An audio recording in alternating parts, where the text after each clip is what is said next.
Assalamualaikum warahmatullahi wabarakatuh. Apa kabar Bapak Ibu guru hebat? Berjumpa lagi dengan saya, Siti Sanio, calon guru penggerak angkatan 7 dari SMA Negeri 2 Raha. Pada kesempatan kali ini akan menampilkan aksi nyata modul 1.4 budaya positif. Perkenalkan, beliau berdua adalah fasilitator saya, Bapak Lasiara, dan pengajar praktik saya, Bapak Claude Valimo. Berikut ini merupakan rancangan tindakan untuk aksi nyata modul 1.4 budaya positif. Latar belakang. Sekolah idealnya menjadi tempat yang aman dan nyaman bagi murid. Hal ini sejalan dengan filosofi pendidikan Ki Hajar Dewantara, yaitu pembelajaran haruslah dapat membawa murid memperoleh kebahagiaan setinggi-tingginya melalui merdeka belajar. Salah satu cara yang dapat dilakukan adalah dengan membangun budaya positif. Budaya positif di sekolah dapat dibangun dengan membuat keyakinan kelas dan menerapkan segitiga restitusi dalam menyelesaikan kasus atau masalah di kelas atau sekolah. Dengan adanya keyakinan kelas yang disusun bersama antara guru dan siswa, maka budaya positif akan dapat diterapkan sebagai langkah awal membangun pembiasaan terciptanya karakter baik di sekolah dan dapat mengaplikasikan nilai-nilai kebijakan dalam profil pelajar Pancasila. Dan dengan penerapan segitiga restitusi dapat membimbing murid berdisiplin positif agar tercipta merdeka belajar. Tujuan aksi nyata. Yang pertama, menumbuhkan motivasi intrinsik murid dan menumbuhkan budaya positif di kelas atau sekolah serta memupuk budi pekerti yang baik, yaitu sikap tanggung jawab, disiplin, dan komitmen. Yang kedua, mewujudkan pembelajaran yang berpihak pada murid dengan meningkatkan keberanian dan rasa percaya diri untuk mengemukakan pendapat mengenai gambaran kelas yang diinginkan, serta mengajarkan murid menemukan solusi dari suatu permasalahan. Tolak ukur. Adapun tolak ukur keberhasilan aksi nyata, yang pertama, tersusunnya keyakinan kelas yang sesuai dengan profil pelajar Pancasila. Yang kedua, siswa mampu menunjukkan perubahan perilaku sebagai pembelajaran atas masalah yang pernah dihadapinya. Yang ketiga, siswa dan guru mampu menerapkan budaya positif, yaitu keyakinan kelas dan segitiga restitusi di kelas atau sekolah secara konsisten. Lini masa tindakan yang akan dilakukan. Yang pertama, berkomunikasi dengan kepala sekolah mengenai penanaman budaya positif di sekolah dan keyakinan kelas atau sekolah, serta meminta izin untuk melaksanakan diseminasi kepada rekan guru.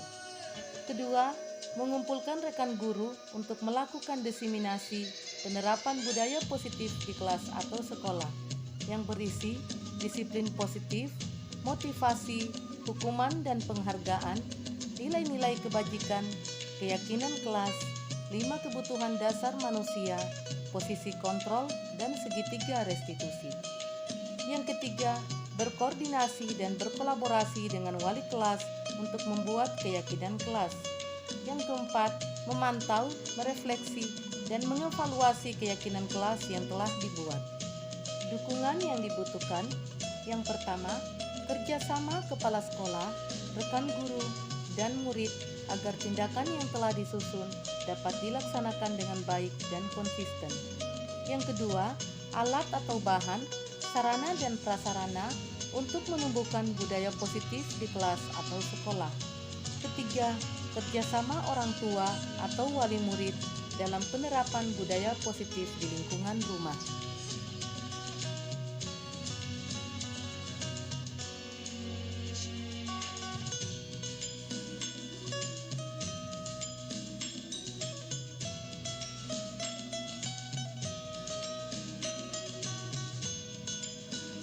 Berikut ini merupakan kegiatan diseminasi mengenai penerapan budaya positif di kelas atau sekolah. Bapak dan Ibu guru yang amat berbahagia, yang puji syukur kehadirat Allah Subhanahu wa taala berkat rahmat dan hidayahnya sehingga pada siang hari ini kita diberi kesehatan untuk melaksanakan kegiatan kegiatan pelaksanaan aksi nyata modul 1.4 dengan judul Diseminasi Budaya Positif di Sekolah. Untuk mengefisienkan waktu, marilah kita mengarah kepada acara pertama, yaitu pembukaan oleh Ibu Kepala Sekolah. Kepada Ibu, kami persilakan. Terima kasih. Bismillahirrahmanirrahim. Yang saya hormati Bapak dan Ibu Guru, Assalamualaikum warahmatullahi wabarakatuh. Selamat pagi menjelang siang, salam sejahtera buat kita semuanya.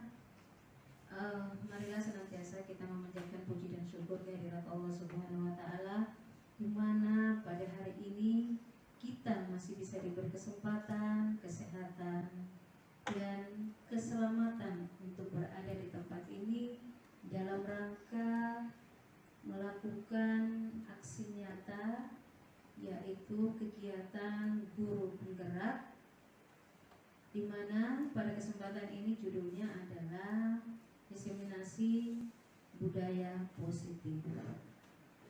Bapak Ibu yang saya hormati, kegiatan ini adalah suatu kegiatan yang sangat luar biasa manfaatnya, karena apapun yang dipelajari di dalam guru penggerak sebagai calon guru penggerak itu akan berdampak atau implisitnya adalah kepada peserta didik, di mana dalam prosesnya kegiatan calon guru penggerak itu punya sasaran, punya tujuan yang sangat luar biasa, yaitu untuk mencapai atau mewujudkan visi dari pendidikan nasional. Akhirnya diseminasi berbudaya positif saya buka dengan resmi dengan ucapan Bismillahirrahmanirrahim.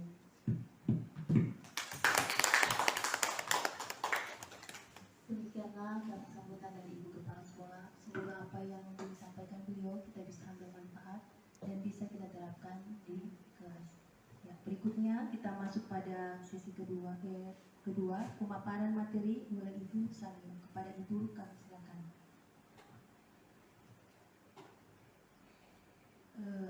Sebelumnya terima kasih kepada Ibu Kepala Sekolah yang telah menyempatkan waktunya pada hari ini untuk bersama-sama kami di ruangan ini. Dan sebelumnya juga saya ucapkan terima kasih kepada Bapak Ibu Guru yang telah menyempatkan waktu pada hari ini untuk ikut diseminasi mengenai budaya positif. Nah, pada kaitannya dengan budaya positif tadi sudah disampaikan oleh Ibu Kepala Sekolah, dan itu merupakan sesuatu yang memang tidak bisa kita pungkiri, sering kita hadapi di lingkungan dan sekitar kita. Ya, terima kasih Bu saya ucapkan, dan terima kasih kepada teman-teman sekalian telah hadir, menyempatkan waktunya untuk bersama-sama kami pada siang hari ini. Ya, saya buka pertama-tama dengan ucapan Bismillahirrahmanirrahim. Assalamualaikum warahmatullahi wabarakatuh. Salam guru hebat. Salam ya. Jadi kita semua ini termasuk guru-guru hebat. Walaupun mungkin saya dan senior kita sebelumnya sudah ada 2 orang rekan kita di sekolah ini yang telah sukses menyelesaikan guru penggerak angkatan 4. Nah, tidak menutup kemungkinan juga ibu bapak sekalian nanti akan mengikuti jejak kami di sini, karena guru penggerak itu sebenarnya bukan diutamakan saja kepada guru-guru yang sudah PNS atau pegawai negeri. Ada juga guru-guru yang masih statusnya honorer, itu bisa mengikuti guru penggerak. Iya. Kemudian selain dari kebijakan-kebijakan nanti yang diambil oleh pihak pemerintah mengenai respon dari kegiatan atau program pemerintah tersebut, sesungguhnya dalam guru penggerak ini kita mendapatkan berbagai macam ilmu dan manfaat, utamanya kita sebagai guru. Nah, sebelum kita masuk pada modul titik 4, sebenarnya 1.4 itu ada beberapa pemikiran dasar kenapa kita sebagai guru harus terus meningkatkan kompetensi kita. Nah, di sini ada semboyan dari atau simbol dari guru penggerak itu adalah tergerak, bergerak, dan menggerakkan. Tergerak, bergerak, dan menggerakkan. Jadi di sini kita tergerak di sini tadi kaitannya dengan motivasi. Nah, bagaimana motivasi kita sehingga kita bisa meningkatkan kemampuan kita. Ya. Nah, kemampuan di sini adalah bagaimana cara kita motivasi intern dari dalam diri kita sehingga kita tergerak untuk selalu merubah diri, belajar sehingga kita bisa menampilkan yang terbaik kepada siswa kita. Ya. Mungkin sebelum masuk pada guru penggerak ini saya juga berpikir sudah nyaman di posisi saya. Saya merasa bahwa saya sudah mengajar dengan hal yang terbaik, menampilkan yang terbaik pada siswa. Ternyata dalam pendidikan guru penggerak ini kita mendapatkan banyak sekali informasi dan masukan. Ternyata apa yang kita lakukan di kelas itu segala-galanya harus berpusat pada murid. Apa yang kita lakukan harus berpusat pada murid. Baik dari segi metode, model pembelajaran, sarana yang kita siapkan, semuanya kita lakukan untuk murid. Karena di sini ada istilah menghamba pada anak, menghamba pada murid. Menghamba di sini dalam tanda kutip jangan diartikan pada hal yang negatif. Menghamba di sini artinya adalah kita menuntun anak sesuai dengan kodratnya, kodrat alam dan kodrat zaman. Iya.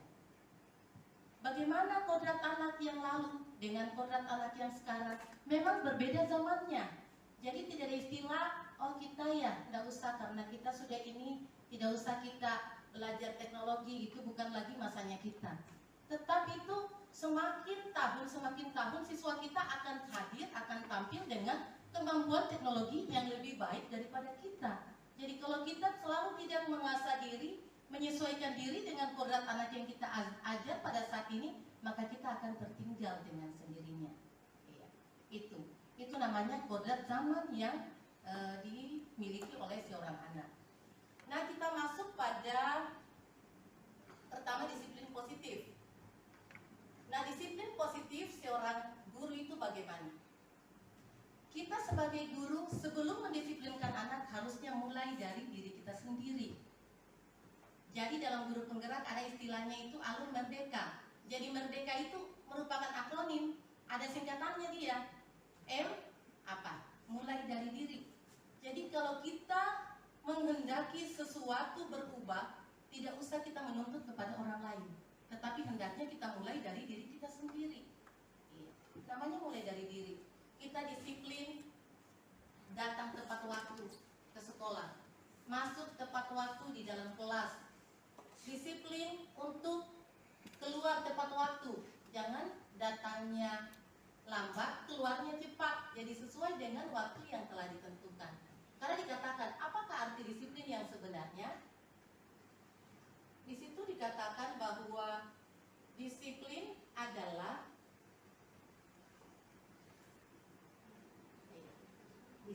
sering juga disiplin dikaitkan dengan hukuman. Padahal sesungguhnya disiplin itu berbeda. Disiplin itu ada jika ada kemerdekaan. Coba kita bayangkan, kalau kita dulu sebagai siswa, kita selalu dituntut untuk disiplin oleh guru kita. Kita datang terlambat, kita diberi hukuman. Tetapi ketika guru kita datang terlambat, dia tidak diberi hukuman. Berarti tidak ada kemerdekaan dalam diri si anak. Sementara kemerdekaan adalah bebas, merasa berharga, berguna, dan terpercaya. Itulah kata merdeka. Jadi di sini disiplin artinya taat pada peraturan yang telah ditentukan atau disepakati. Nah, kaitannya dengan disiplin, di situ ada, di layar bisa kita lihat ada hukuman, konsekuensi, dan restitusi. Apa itu hukuman? Apa itu konsekuensi? Apa itu restitusi? Nah, kebetulan ada guru BK di sini. Mungkin sebentar bisa kita suruh berbagi ilmunya dengan kita. Dan ini kita sebagai guru sering sekali melakukannya. Kita selalu mengeluh bagaimana itu anak IPS. Kita buat mereka supaya taat seperti anak IPA. Coba coba kita lihat ternyata hal yang kita lakukan selama ini bukan salah ya, masih kurang tepat apa yang kita lakukan. Kita sering memberi hukuman kepada anak. Arti hukuman adalah seseorang yang melakukan kesalahan langsung diberikan sanksi. Apakah hukuman ini akan berhasil? Peneliti mengatakan bahwa hukuman yang kita berikan itu bukan memberikan efek yang positif kepada si anak, tapi justru menggagalkan identitas si anak. Anak akan merasa malu. Makanya kalau teman-teman guru sekalian yang sudah sertifikasi, sudah mengikuti diklat, atau mungkin dia PPG, kita ujian dan sebagainya, kita itu dituntut menjadi guru yang sangat respect kepada anak. Dalam kelas biasanya ada yang masih bercerita dengan temannya yang lain. Usman, coba ke depan, kerjakan ini. Iya. Itu dengan sendirinya teman-teman yang lain menilai bahwa oh, si Usman dihukum oleh gurunya karena dia tidak memperhatikan ketika tadi ibu guru menjelaskan materi. Iya. Nanti dengan sendirinya Usman ini akan takutnya pada saat itu, tapi berikutnya mungkin dia akan malas lagi masuk, merasa malu karena disuruh maju ke depan, apalagi misalnya mengerjakan matematika dan sebagainya.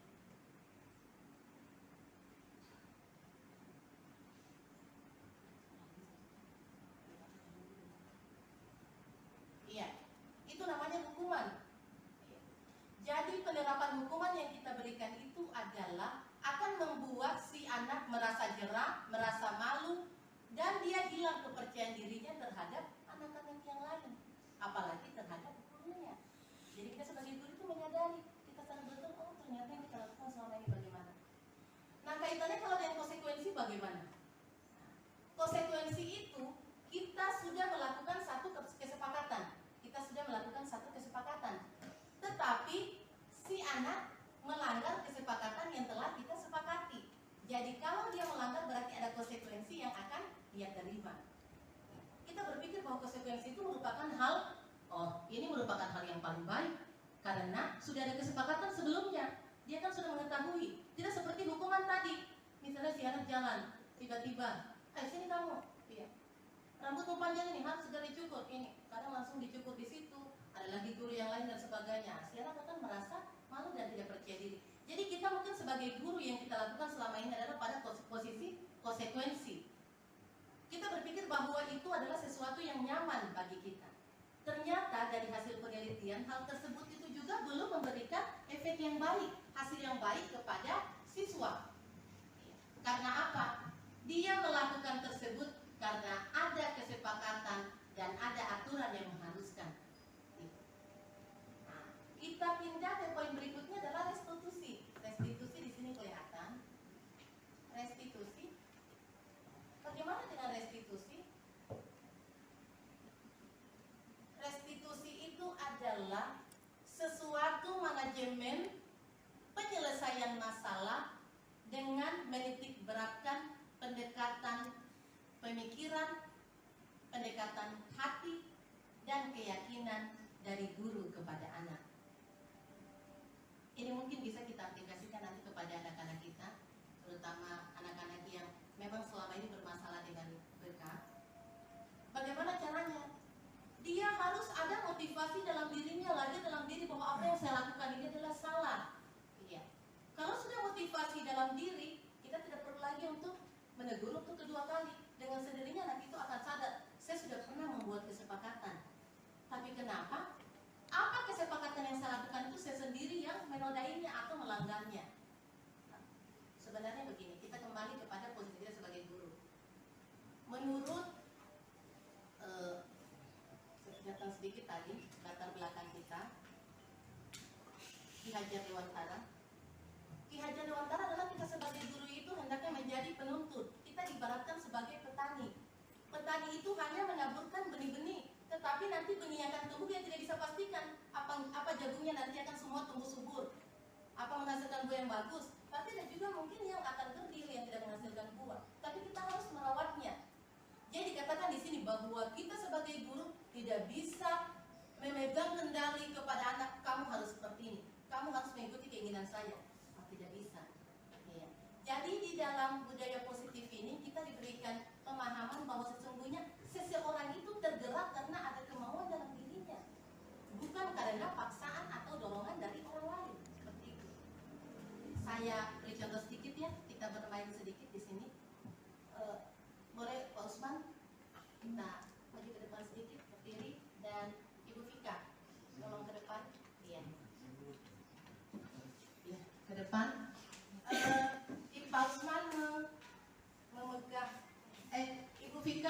menggenggam telapak tangannya, genggam. Pak Usman nanti sebentar di sini dia akan berusaha bagaimana membujuk Bu Vika ini supaya dia membuka telapak tangannya apa yang digenggam ini. Jadi Bu Vika menggenggam sesuatu yang sangat berharga dalam telapak tangannya. Nanti Pak Usman membujuk dengan segala rayuan, apa janji, atau mungkin dengan hadiah supaya Ibu Vika ini membuka telapak tangannya. Saya tidak tahu Ibu Vika membuka atau tidak. Oke, coba.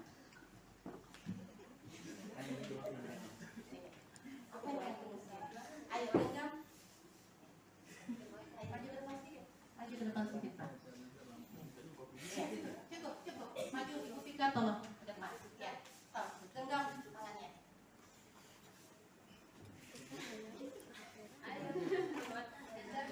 Ya. Rayu dia supaya dia mau membuka telapak tangannya. Ini ada sesuatu yang dia berharga. Apa mungkin uang atau cincin atau apa, kita tidak tahu apa dalam telapak tangannya ini. Oh ini bunga, itu bunga saja, bunga. Karena bunga Usman, Iya. Apa yang kamu genggam? Usman. Apa yang kamu genggam?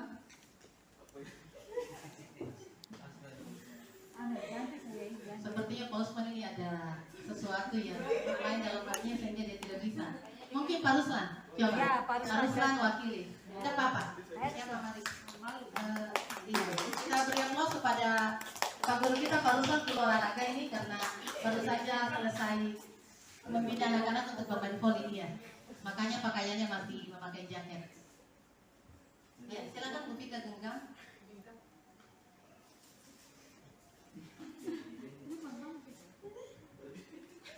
Boleh nggak? Kalau yang ada dalam genggamannya. Boleh. Nanti aku kasih satu yang ada sama saya. Terus dicoba dibujuk. Terus coba berikan hadiahnya apa? Mungkin Bu Vika mau membuka kalau ada hadiahnya. Mau Ibu Vika mau ya? Tidak. Ketika yang ada di dalam genggaman tangannya akan dibukakan untuk saya, akan menjadikan ini sebagai cinta saya. Beri aplaus untuk Ibu Vika tetap tidak membuka. Apa sih yang membuat kamu membuka yang ada dalam genggaman tangannya? Sebelum bisa kita mulai dulu seberapa bagaimana cara kita untuk bisa spesialis bikin. Kalau cuma bunga belum. Masih kurang usahanya Pak Ruslan. Pak Ruslan usahanya harus lebih besar lagi, lebih kuat lagi. Ya,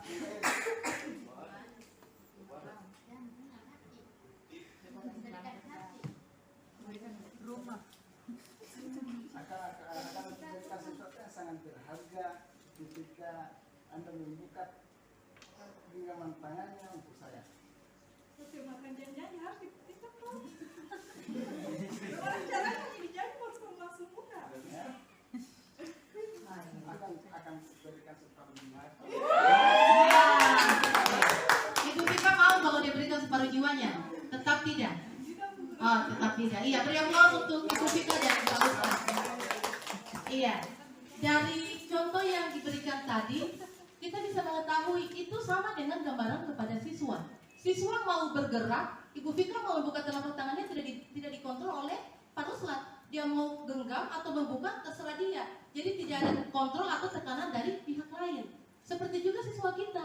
Jadi jangan kita merasa karena kita guru, kita bisa mengontrol setiap hal atau keinginan dari siswa kita. Tidak bisa.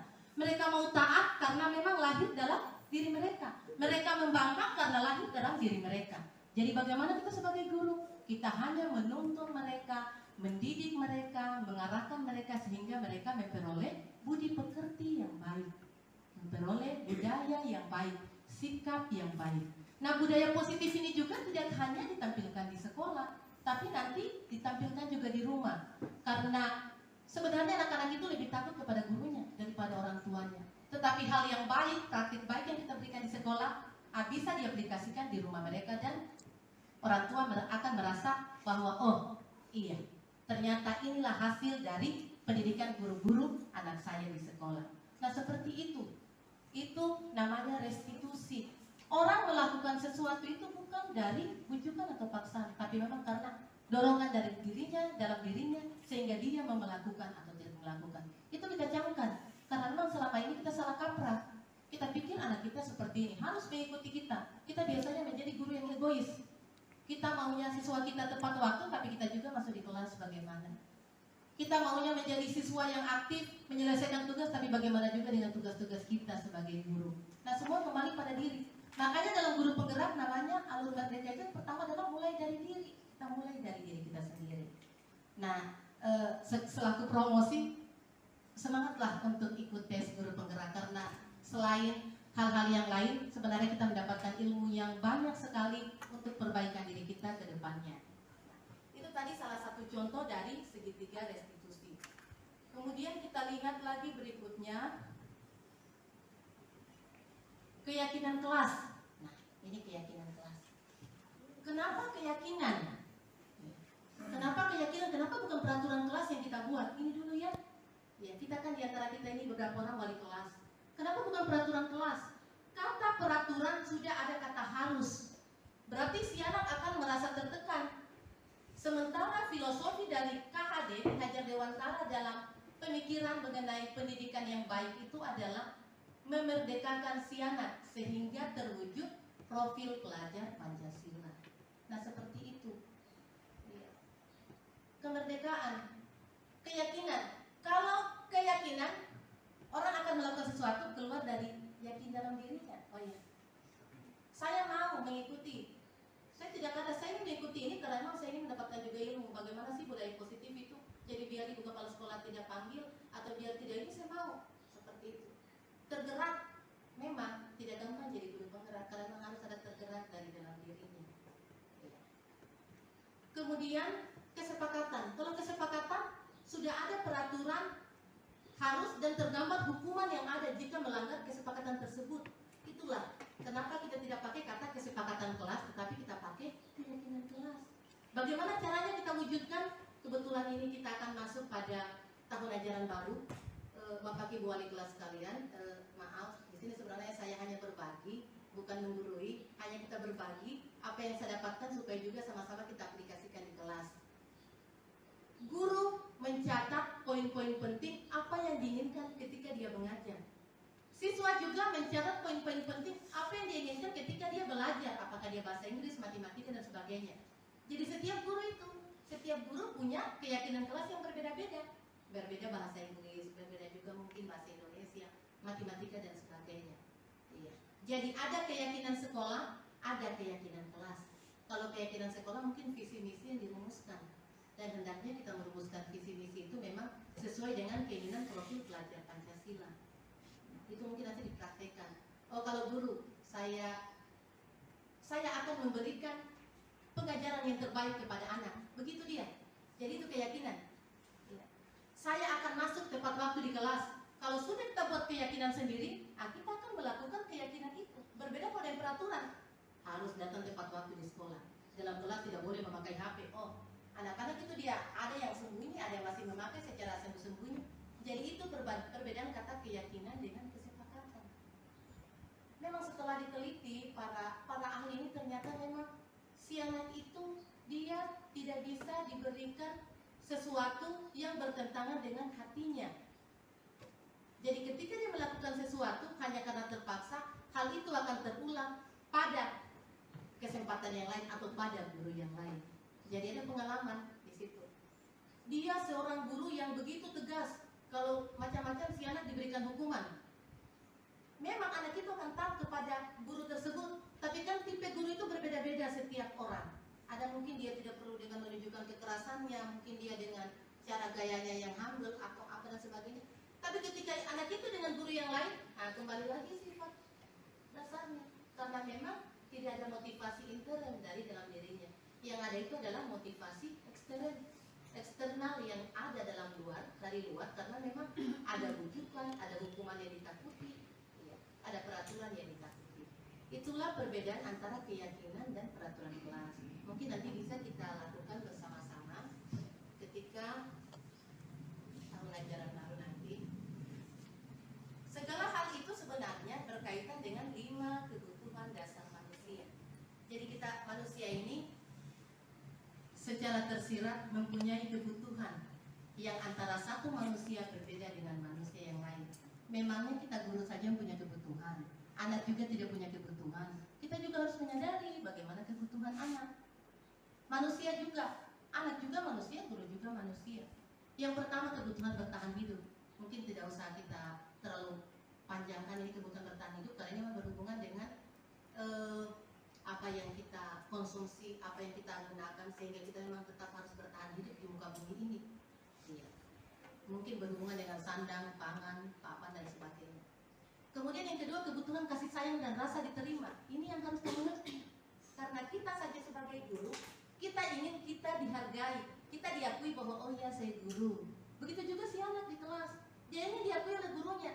Makanya guru yang baik itu sebenarnya 2-3 kali ketika dia masuk kelas dia harus sudah menghafal, mengetahui semua siswa yang ada dalam kelasnya. Jangan yang dia hafal cuma sana Pak Ruslan, oh sana Usman, sana Ruslan. Berarti dia aja hanya 2 orang itu di kelas. 30 orang juga dia kuasai sehingga anak merasa oh saya juga disayang dengan guruku. Jadi ada contoh-contoh di sini kebutuhan rasa kasih sayang dan rasa diterima. Kita lihat anak-anak kita mungkin yang sering lari di luar. Kita lihat kalau kita analisa kebutuhan dasar apa yang tidak terpenuhi dalam dirinya. Ternyata kebutuhan rasa kasih sayang. Di rumah sudah tidak ada rasa kasih sayang, di sekolah juga gurunya tidak sayang. Kasih sayangnya hanya diberikan kepada orang-orang tertentu. Mungkin yang finansial, yang fisik dan sebagainya. Yang sudah terpuruk semakin terpuruk. Kita sebagai guru tidak boleh seperti itu. Jadi kita harus sadari kebutuhan setiap manusia itu berbeda-beda. Ketiga adalah kebutuhan akan penguasaan. Penguasaan. Rasa dihargai, ingin berkuasa, ingin menjadi pemimpin dan sebagainya. Itu kebutuhan manusia. Dan harus kita terima dan harus kita apa ya? Jangan saya tidak ya. Tidak, semua orang punya ingin. Ada rasa ingin berkuasa. Mungkin bukan menjadi pemimpin, tapi mungkin dia ingin berkuasa dalam rumah tangganya walaupun dia seorang istri. Iya. Dia ingin berkuasa dalam kelasnya karena dia seorang guru. Nah, seperti itu. Sama juga siswa. Siswa itu kita di sini guru hanya sebagai pelayan. Makanya tadi menghamba pada murid. Jadi yang berkuasa dalam kelas sebenarnya adalah siswa. Makanya ada salah satu peran dari guru penggerak adalah mewujudkan kepemimpinan siswa. Siswa yang memimpin dalam kelas. Berikan pembelajaran dengan model apa yang dimaui, apa yang disukai, apa potensi anak itu. Oh kalau saya maunya belajar, tidak suka kalau guru itu ceramah terus atau tidak suka kalau dikasih tugas saja. Saya maunya gurunya begini, datang satu persatu dia berikan pelajaran. Berikan kemauan mereka seperti itu. Oh saya maunya kerjanya seperti ini atau saya mungkin maunya di gazebo dan sebagainya. Berikan pelayanan pembelajaran sesuai dengan kebutuhan si anak, tetapi dalam tanda kutip masih terkendali. Ya, makanya guru di situ menuntut untuk mengendalikan hal-hal mungkin yang akan membuat keselamatan mereka tidak terjaga. Karena tujuan pendidikan tadi adalah memberikan keselamatan yang setinggi-tingginya kepada anak dan memberikan kebahagiaan dan kenyamanan kepada anak selama dia mengikuti proses pembelajaran. Yang berikutnya adalah kebutuhan akan kebebasan. Kebebasan. Nanti tadi mungkin sudah berkaitan tadi dengan kasih sayang atau penguasaan. Kita tidak boleh egois sebagai guru. Bagaimana kita memberikan, tapi kebebasan di sini kebebasan yang bisa terkendali. Kalau kita menggunakan HP memang karena pada saat itu mungkin materi kita memang harus membuka HP. Makanya sebelum kita masuk pembelajaran, kita melakukan dulu keyakinan kelas. Buat keyakinan kelas sehingga ketika kita masuk mengajar kita tidak perlu terbebani. Sejengkel tadi saya masuk di sini. Itu ada keyakinan kelas dan keyakinan kelas itu dibuat untuk disepakati oleh mereka sendiri. Karena yang buat itu adalah mereka sendiri. Bukan kita yang melakukan. Jadi bukan guru yang membuat peraturan dalam kelas ya, bukan guru, tetapi guru dan siswa. Jadi, kalau belajar tidak boleh kita suka keluar masuk atau pergi lama-lama makan di kantin, anak sendiri yang tulis. Tuliskan tempel tinggi besar-besar di dia sendiri yang buat. Jadi ketika ini keyakinan kelas yang sudah kamu buat seperti ini, kenapa jadi seperti ini? Tidak usah kamu ini. Berikutnya dia tidak akan lakukan lagi. Seperti itulah keyakinan. Kemudian berikutnya kebutuhan kesenangan. Nah, refreshing itu perlu. Makanya mungkin kalau anak-anak mungkin biasa kita belajar dalam kelas, sekali-sekali juga kita belajar di luar kelas, ya diikuti. Makanya karena kebutuhan kesenangan, nanti lain kesempatan kita berbagi lagi dengan ice breaking sebagai guru yang memang selalu ingin belajar dan menciptakan pembelajaran yang menarik dan menyenangkan dalam kelas, kita sebagai guru harusnya sering melakukan ice breaking atau permainan. Iya. Kita bisa tes permainan sedikit. Anak-anak sama dengan ini. Kalau sudah lama kita mengajar, sudah tidak ada perhatian, maunya kapan selesai, kapan bel. Sama seperti ini mungkin, kapan ini itu berhenti ini. Iya. Kita bisa begini. Konsentrasi. Misalnya Faisal, saya tunjuk Faisal. Faisal sebut nama teman dalam sini. Faisal Ruslan. Tahu? Nah, jadi terus sama konsentrasi. Ruslan ini ada seterusnya. Kalau dia konsentrasi pasti dia menyebut nama-nama dalam kelas ini. Dalam ruangan ini. Kalau dia konsentrasi dia menyebut mungkin nama suaminya atau istrinya di rumah. Karena dia maksud dia konsentrasi. Iya ya? Kita tes mungkin berapa detik saja. Iya. Ini bisa nanti dipraktekkan dalam kelas. Kalau lihat siswanya sudah mulai ribut. Orang itu fokusnya hanya berapa menit saja, mungkin 15 menit, 10 sampai 15, setelah itu sudah buyar lagi. Ada yang lewat-lewat dan sebagainya. Konsentrasi boleh atau konsentrasi boleh? Ditunjuk satu ya. Oke ya? Siap-siap. Harus konsentrasi semua. Iya. Kita mulai. Konsentrasi. Bisa begitu juga. Saya 2 kali. Konsentrasi. Kalau tidak konsentrasi dalam kelas, jangan tutup anaknya juga konsentrasi. Tidak tahu apa yang diberikan. Ulang ya. Konsentrasi. Faisal. Konsentrasi Usman. Konsentrasi Faisal. Katakan Faisal Usman. Baru kita mulai konsentrasi Usman Ira. Begitu. Iya. Makanya bukan saja. Kita mulai ya. Konsentrasi Faisal. Faisal Usman. Konsentrasi. Usman Salina. Tuh. Sebut dulu namamu Usman Salina. Oh sudah konsentrasi kan? Iya. Tenang. Konsentrasi Faisal. Faisal Fika. Konsentrasi. Konsentrasi. Oke. Konsentrasi. Oke. Konsentrasi. Uliari Ramsina. Konsentrasi. Ramsina Anissa. Konsentrasi. Sudah Salina. Oke. Itu sudah Salina, berarti tidak konsentrasi. Seperti anak-anak nanti pembelajaran begitu bisa diberikan dalam kelas. Kalau yang salah diberikan hukuman, tapi hukumannya jangan dipermalukan apa hukumannya. Misalnya kalau bahasa Indonesia suruh dia buat atau dia fisika atau dia buat satu dialog kan ketika berdrama, seperti itu. Jadi bisa itu berbagi ice breaking dalam kelas sehingga ada kebutuhan kesenangan yang terpenuhi. Yang terakhir ya, posisi kontrol.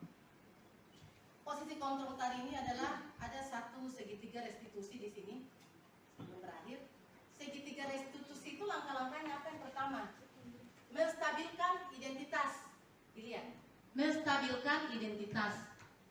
Teori kontrolnya, kita semua akan melakukan hal terbaik yang bisa kita lakukan. Menstabilkan identitas bagaimana? Kalau anak melakukan kesalahan, panggil. Tapi jangan dalam kelas. Saya berbagi nih. Pasti akan kita lakukan. Kamu masuk di kelas 12 IPS 1. Nama Abinsa ketika kamu mengajar, dia tidur di belakang, tidak peduli. Jangan dipanggil ketika itu, ketika sudah berakhir materi, suruh satu orang temannya panggil, Abinsa masuk di sini, tapi jangan di ruang guru ini, di ruangan tertentu. Iya. Di ruangan Pak Kaseka atau di ruangan Pak Faisal kan yang tertutup masuk. Abinsa, kamu tahu kenapa ibu panggil kamu tadi di sini? Tidak, Bu. Apakah dia tahu? Tidak kan dia tidak bisa baca anak-anak dalam hatinya apa? Atau dia pura-pura tidak tahu atau mungkin dia jawab juga tahu. Tidak tahu, Bu. Iya. Ibu tadi mengajar dalam kelas, ibu lihat tadi kamu tidur di belakang tidak memperhatikan ibu. Mana kamu baring lagi di lantai di belakang? Oh iya. Iya, Bu. Kenapa tadi kamu tidak konsentrasi? Kenapa tidur? Iya. Semalam saya bergadang, Bu. Kenapa bergadang? Saya nonton bola, Bu, tadi malam. Finalnya Piala Dunia. Oh iya. Iya. Ini menstabilkan identitas. Semua anak Kabinsa pernah melakukan kesalahan. Ibu juga dulu juga pernah begitu, ibu juga pernah terlambat mengajar karena malam ibu nonton bulu tangkis saking sukanya sama bulu tangkis.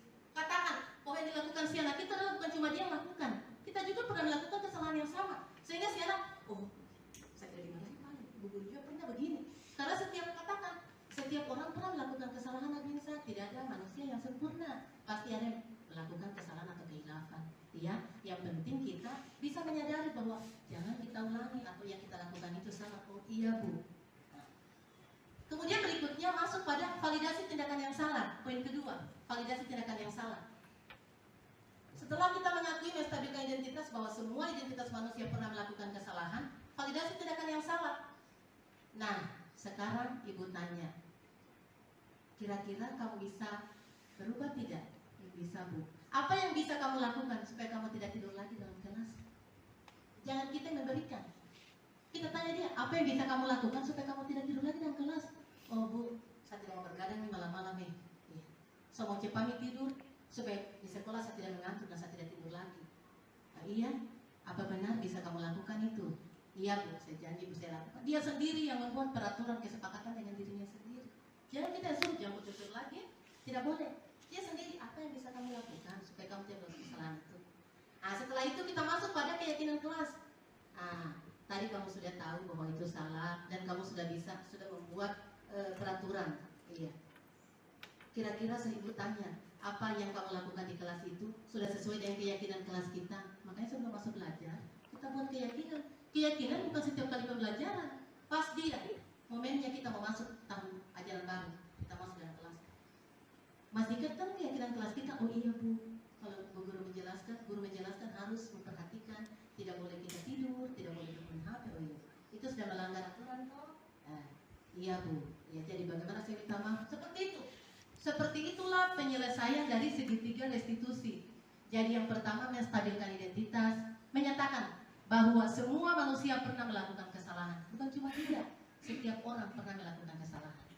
Ya. Kemudian kedua, validasi tindakan yang salah. Kita validasi tindakan itu benar atau tidak, bu. Jadi bagaimana kalau supaya benar kamu rubah?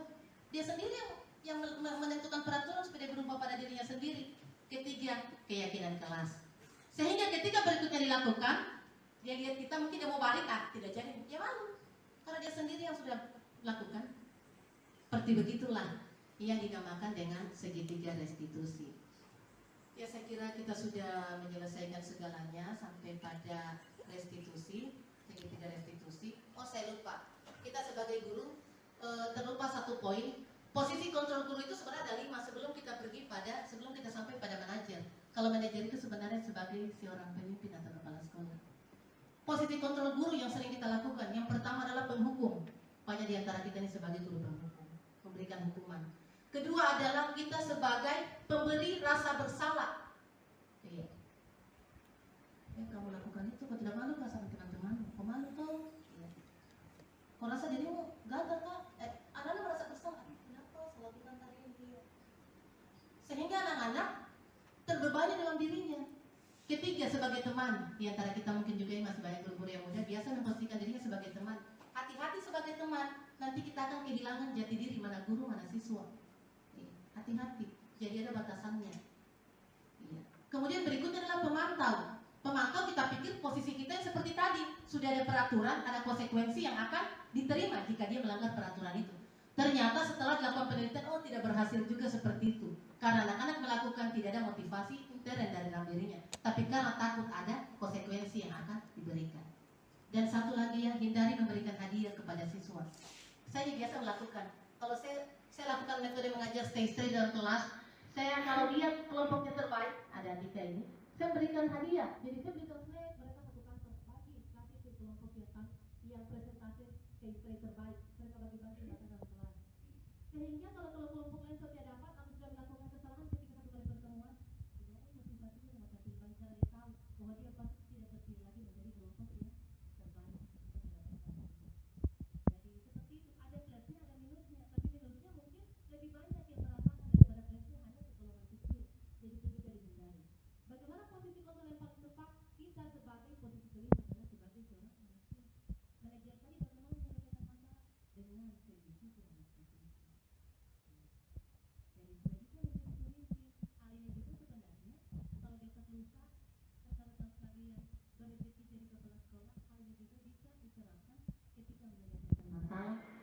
siswa dengan siswa, siswa dengan guru, maupun guru dengan guru sendiri menggunakan pendekatan itu sebagai seorang pengajar. Saya kira demikian. Mungkin ada pertanyaan, pada tanya jawab saya kembalikan kepada moderator. Yang lebih dan kurangnya mohon dimaafkan. Assalamualaikum warahmatullahi wabarakatuh. Demikianlah pemaparan dari Ibu Siti Sani. Selanjutnya kita masuk pada sesi tanya jawab kepada Bapak Ibu Guru yang ingin mengajukan pertanyaan. Kami silakan. Ya, satu mungkin dari Ibu Kepala Sekolah. Sarah. Ya, bagi Bapak dan Ibu Guru yang ingin bertanya mengenai pemaparan materi yang sudah disampaikan kepada dari Ibu Siti Sanio, ya, silakan Ibu Uli.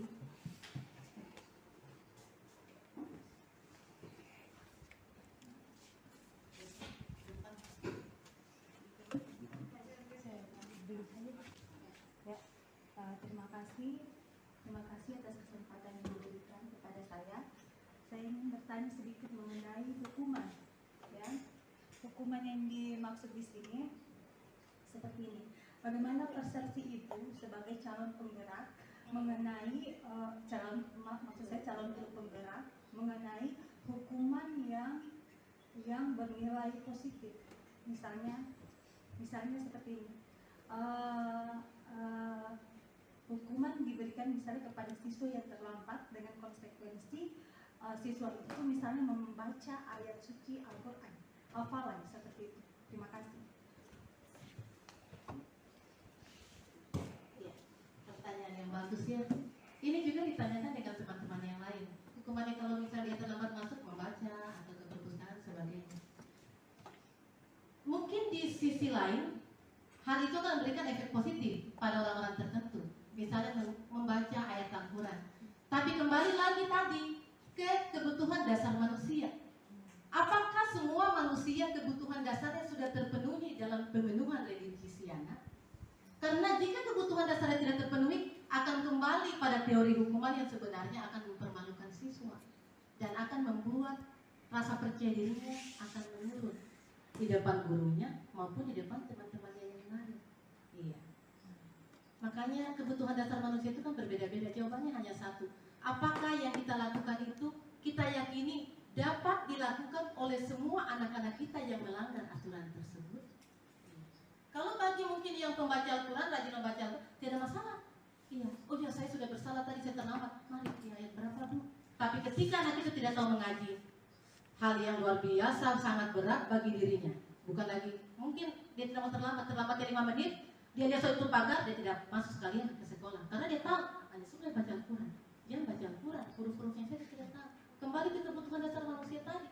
Karena kebutuhan manusia itu berbeda-beda.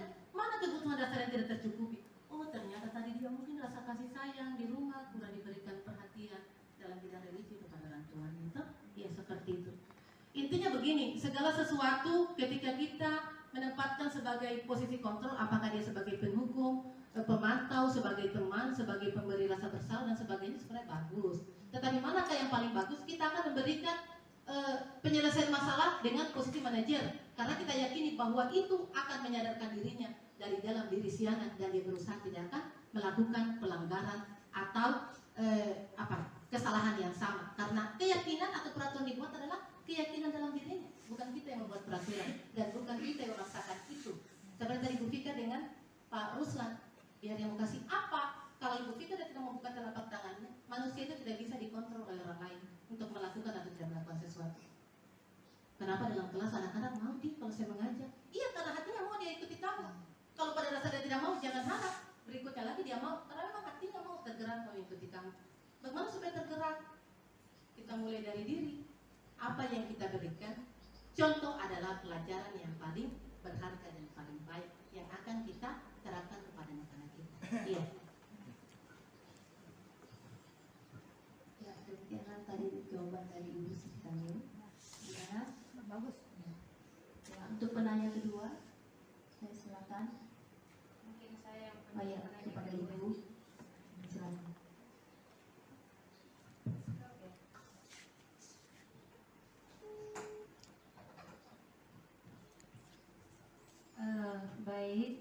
kasih.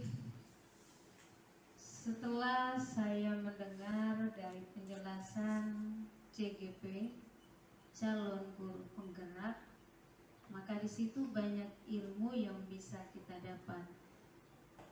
Karena pada prinsipnya adalah apapun yang kita lakukan di sekolah selalu orientasinya adalah bagaimana kita berbudaya positif.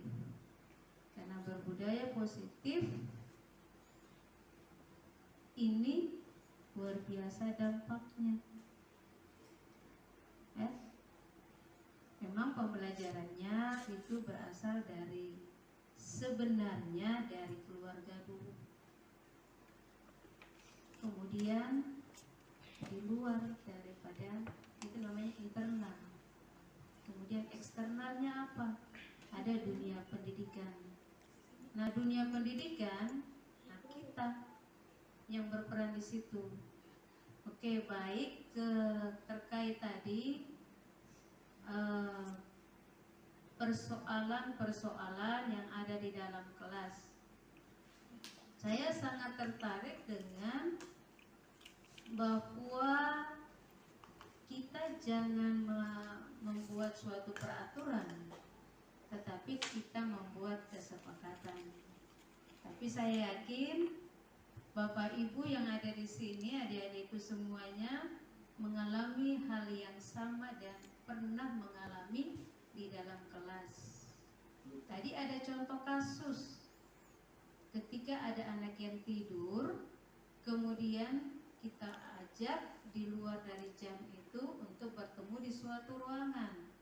Bagaimana kita membuat suatu kesepakatan agar tidak terulang lagi. Tapi masalahnya adalah, saya yakin di dalam hatinya Bapak Ibu semua sudah tahu, banyak anak yang suka abai. Kita sudah sepakat, tapi dia ulang. Kita sudah sepakat, dia ulang. Kita hanya berpatokan tidak boleh ada hukuman. Nah, bagaimana kira-kira solusinya terhadap anak yang suka melanggar kesepakatan? Bukan sekali. Belajar itu 3 tahun.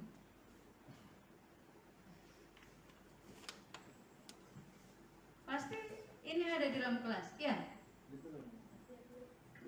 Kita pakai metode persuasif, pendekatan yang luar biasa.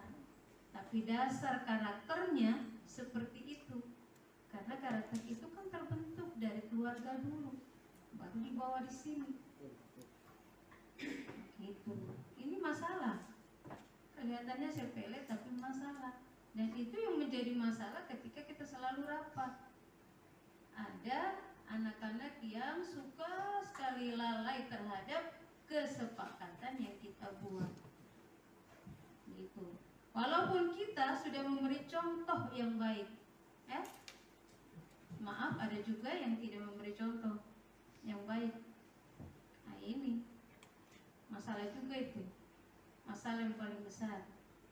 Karena saya garis bawahi bahwa kenapa kita bergerak atau kita tergerak untuk mengikuti apa yang kita lihat, karena apa yang kita lihat adalah contoh yang baik sebagai motivator, sehingga kita terinspirasi gitu. Tapi kan dalam hal ini banyak anak mungkin dengan latar belakang yang bla bla bla, sehingga kesepakatan itu sering sekali dilanggar. Kira-kira solusinya gimana itu CGP?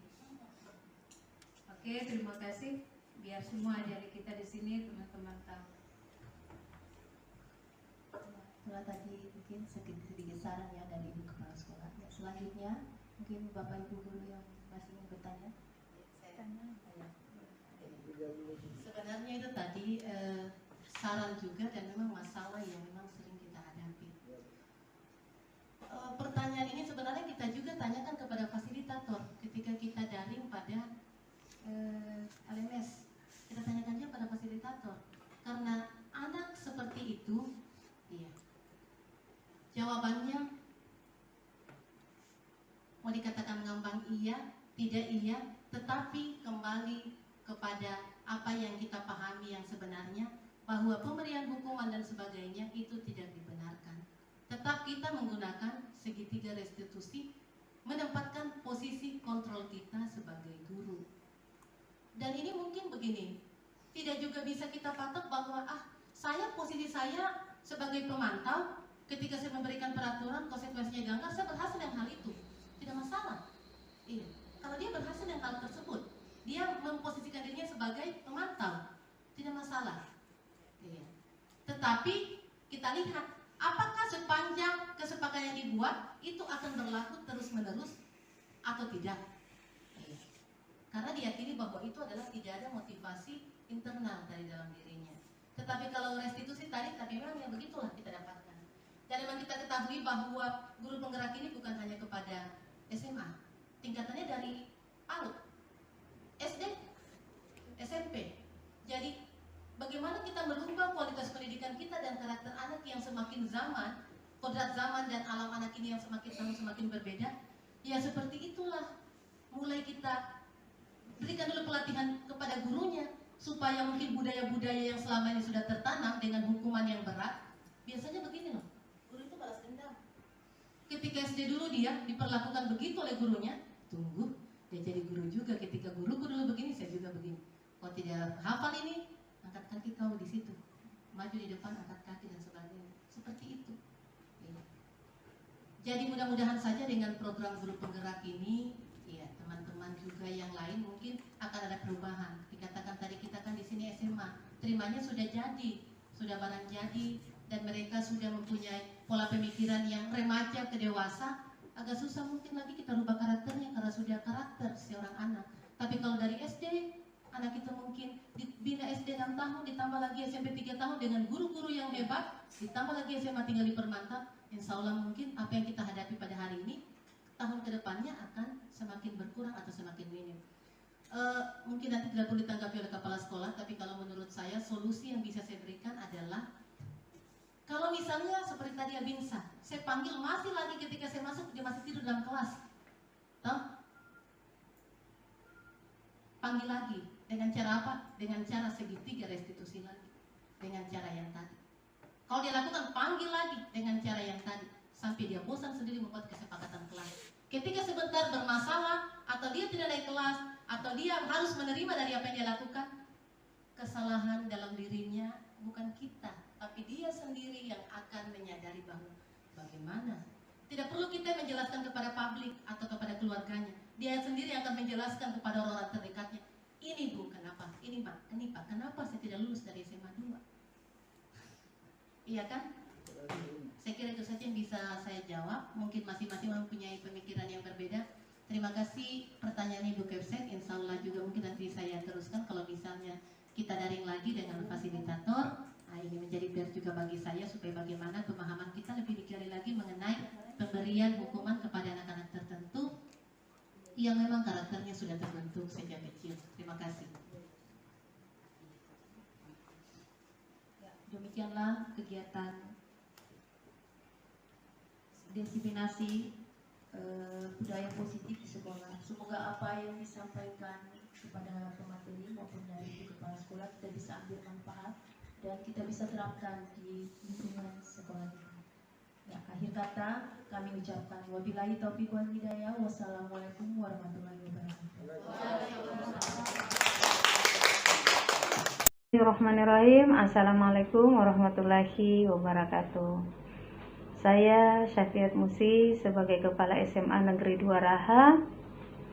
Perkenankan ingin memberikan tanggapan terhadap Ibu Siti Saniu SPD sebagai calon guru penggerak angkatan ke-7 yang berasal dari SMA Negeri 2 Raha yang telah melakukan aksi nyata yang berjudul Budaya Positif. Kalau bicara tentang budaya positif, adalah sesuatu budaya yang wajib diterapkan di sekolah-sekolah. Karena budaya positif adalah suatu nilai-nilai keyakinan atau kebiasaan-kebiasaan yang sifatnya baik yang berpihak kepada peserta didik, di mana diharapkan peserta didik akan berkembang menjadi pribadi yang berkarakter religius, kemudian tanggung jawab, sopan santun, dan sebagainya. Budaya positif mengandung nilai-nilai motivasi, disiplin, konsekuensi, restitusi, dan masih banyak lagi nilai-nilai yang dimiliki oleh budaya positif. Olehnya itu, setiap guru wajib menerapkan budaya positif di sekolah dalam rangka melaksanakan tugasnya sebagai seorang pengajar, pendidik, pelatih, pembina. Nah, saya sebagai kepala sekolah menghimbau dan menganjurkan agar setiap guru dalam melakukan aktivitasnya sebagai seorang pengajar wajib menerapkan budaya positif. Demikian dari saya ucapkan terima kasih. Wassalamualaikum warahmatullahi wabarakatuh. Assalamualaikum warahmatullahi wabarakatuh. Saya Herlina, teman Ibu Siti Saniu, calon guru penggerak angkatan 7. Saya dari SMA Negeri Duaraha. Saya mengajar mata pelajaran prakarya dan kewirausahaan. Dari materi yang disampaikan oleh Ibu Siti Saniu tadi, materi-materi yang disampaikan, yang dipaparkan, yaitu sangat bermanfaat bagi kami guru-guru di SMA Negeri Duaraha. Terutama materi-materi yang disampaikan tadi itu, yang pertama disiplin positif, kemudian ada motivasi kepada siswa, kemudian hukuman, bagaimana cara kita memberikan hukuman kepada siswa, kemudian konsekuensi dan penghargaan. Kemudian ada tadi yang paling berkesan bagi saya, yaitu segitiga restitusi. Yang pertama, bagaimana kita menstabilkan identitas, kemudian yang kedua, validasi tindakan yang salah pada siswa, kemudian yang terakhir, keyakinan kelas. Mungkin ini yang saya sangat tanggapi sekali juga mengenai sebelum kita masuk, terutama kita sebagai wali kelas, sebelum kita masuk ke dalam kelas itu kita harus memiliki yang namanya keyakinan kelas, baik itu keyakinan kelas pada siswa maupun pada guru. Ya, sekian dan terima kasih. Assalamualaikum warahmatullahi wabarakatuh. Saya Laude Muhammad Faisal, salah satu guru di SMA Negeri Duaraha. Saya adalah rekan dari Siti Saniu, CGP Angkatan 7, guru penggerak. Pada hari ini beliau memberikan diseminasi tentang budaya positif di sekolah dan di kelas. Tanggapan saya tentang diseminasi beliau, pemaparan yang sangat bagus, pengangkatan materi yang sangat sesuai, dan memberikan sedikit pelajaran kepada kami yang merupakan guru-guru baru di SMA Negeri Duaraha ini, sehingga dalam rangka menyelesaikan masalah yang sering timbul dalam proses pembelajaran antara siswa dan guru, bisa memberi sedikit kami gambaran tentang penyelesaian masalah tersebut dengan baik dan benar, dan bisa mengubah perspektif kami terhadap pemecahan masalah yang selama ini sering dilakukan melalui metode konvensional. Adalah banyak kekeliruan yang kami lakukan sehingga memberikan dampak yang buruk kepada siswa. Tetapi dengan adanya diseminasi ini memberikan kami bagaimana menyelesaikan masalah dengan memberikan tetap efek positif yang diterima oleh siswa yang bermasalah tersebut. Saya kira apa yang disampaikan beliau sangat baik dan memberikan pelajaran kepada kami, dan kegiatan semacam ini harus lebih sering digalakan karena memberi nilai pelajaran yang sangat syarat pengalaman untuk kami sebagai guru pemula. Terima kasih. Assalamualaikum warahmatullahi wabarakatuh. Nama saya Siti Nur Anissa, salah satu rekan Ibu Siti Saniu, calon guru penggerak kategori 7. Ya, jadi di sini saya sebagai guru bahasa Indonesia. berkaitan dengan materi tadi ya, diseminasi budaya positif di sekolah. Jadi materi yang disampaikan tadi itu cukup menarik, terutama bagi kami guru baru ya. Di situ sangat bermanfaat karena memberikan kami banyak informasi yang berkaitan dengan hal-hal yang berkaitan dengan siswa di dalam kelas maupun di lingkungan sekolah. Jadi materi-materi yang disampaikan tadi yaitu berkaitan dengan disiplin positif, kemudian motivasi, hukuman, dan konsekuensi. Jadi di sini saya bisa memahami beberapa materi yang berkaitan dengan hal-hal yang tadi ya, terutama yang berkaitan dengan hukuman berkaitan dengan hukuman untuk siswa. Jadi di sini mungkin apa yang kami lakukan sebelumnya masih ada beberapa hukuman yang kami lakukan di dalam kelas. Jadi dengan adanya materi ini mungkin kami menyadari ada beberapa hal yang akan kami perbaiki untuk proses belajar mengajar nanti di dalam kelas. Ya, mungkin sekian itu saja yang saya sampaikan. Terima kasih. Assalamualaikum warahmatullahi wabarakatuh. Sekian dan terima kasih. Demikian pemaparan aksi nyata modul 1.4 Budaya Positif. Semoga bermanfaat. Wassalamualaikum warahmatullahi wabarakatuh.